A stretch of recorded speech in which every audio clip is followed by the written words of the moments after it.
এখন যে জিনিসটা আমি আনবক্সিং করতে যাচ্ছি এটা আমার খুবই পছন্দ হয়েছে জিনিসটা। আর এত সুন্দর একটা জিনিস, দূর খালি জিনিস বললে হবে, কি জিনিস সেটা তো দেখাতে হবে। আচ্ছা বের করছি, দেখাচ্ছি। এটা হচ্ছে একটা কাচের 3 পিসের একটা জারের সেট, মানে এখানে 3টে রয়েছে। আর সব থেকে যেটা আমার এখানে ভালো লেগেছে সেটা হচ্ছে যে সেই যে জারগুলো আছে তার মধ্যে লেখা রয়েছে কফি, সুগার, টি।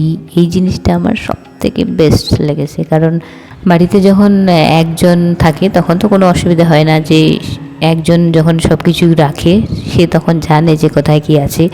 কিন্তু যে রেখেছে সে বাদ দিয়ে যদি অন্য কেউ চা বা কফি কিছু করতে যায় তখন কিন্তু বুঝতে পারে না যে কোথায় কী রয়েছে, জিজ্ঞেস করতে থাকে এটা কোথায় আছে, ওটা কোথায়, চা কোথায়, চা পাতা কোথায়, এরকম বলতে থাকে। যার ফলে কিন্তু এই জিনিসটা খুবই ভালো, যে জিজ্ঞেস করতে হবে না, দেখেই বুঝে যাবে যে কোনটা কোথায় কী আছে, নেবে আর চা করবে, হয়ে গেল। আমি কিন্তু চা খাই না, মানে চা খাই না বলতে যদি কখনো গলা ব্যথা হয়, ঠান্ডা লেগে যায়, তখন হয়তো একটু আদা চা খেলাম জাস্ট গলাটাকে আরাম দেওয়ার জন্য। না হলে এমনি আমি চা খাই না, মানে হয়তো বছরে একবার কারো বাড়িতে কেউ যদি জোর জবরদস্তি বলে চা খাও খাও খাও, তাহলে হয়তো একবার খেলাম এক চুমুক, না হলে আমি চা খাই না। কিন্তু তারপরেও এই যে চায়ের যে সেটটা, এই জিনিসটা মানে সাজিয়ে রাখার একটা ইচ্ছে বা ভালো লাগে যে এক জিনিস একই জায়গায় সুন্দর করে সাজিয়ে রাখবো। আমি চা খাই না কিন্তু অন্যরা তো খায়, তার জন্য এটা আমি নিলাম অনলাইন থেকে। আর অনেক শক্তপোক্ত, মানে যে গ্লাসটা মানে কাঁচটা কোয়ালিটি দারুণ শক্তপোক্ত, মোটা একটা জিনিস।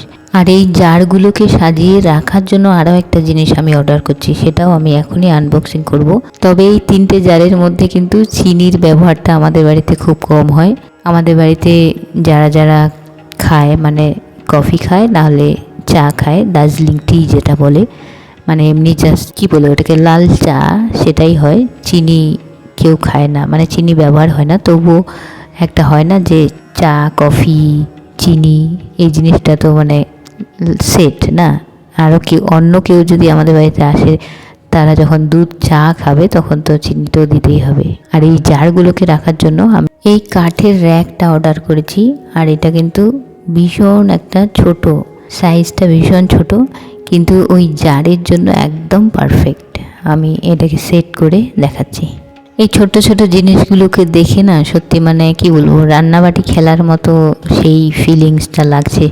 সত্যি ছোটোবেলা আমরা যেমন রান্নাবাটি খেলতাম, বড় হয়ে একই জিনিস, মানে বড় হয়ে একটু সত্যি রান্না করতে হচ্ছে। ছোটোবেলা যেমন মাটি দিয়ে, ঘাস দিয়ে, গাছের পাতা দিয়ে, নানা রকম জিনিস দিয়ে আমরা রান্না করতাম, খেলতাম। কিন্তু বড় হয়ে ওই সেমই রান্নাবাটি খেলতে হচ্ছে, কিন্তু এখানে সত্যি কাজকর্ম করতে হচ্ছে। কিন্তু অনুভূতিটা কিন্তু খেলনাই লাগছে, ছোটোবেলার খেলা মতোই লাগছে।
এইখানে আমাদের হট কেটেল থাকে গরম জল করার জন্য।